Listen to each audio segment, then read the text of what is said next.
phones, and this has that inside it, right? Now, let's talk about these two technologies basically, which is used in the EV world today. One is the lead acid, and the other is lithium ion. Right? Now, if you compare, say, a 240 volts equivalent lead acid with, say, lithium, right?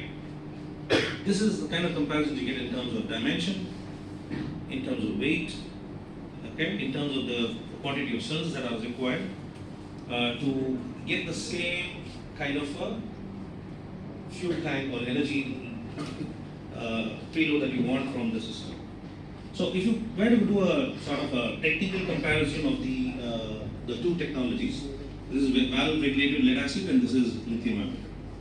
So at a cell level, right, at a similar cell level, lead acid is about 2 volts, the maximum is about 2.4, and lithium is about 3.7 and 4.2 max.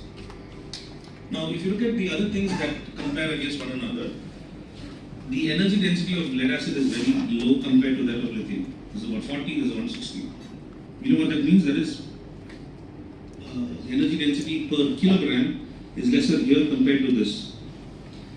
And in lead acid, the self-discharge rate, which means if you leave a lead acid to stand charge and do nothing with it, in about 1 month, it will lose about 5% doing nothing. And whereas for lithium, it is much lesser. And that is the reason why many of us choose lithium-ion tech for, say, laptops or medical devices or mobile phones and so on and so forth. Right?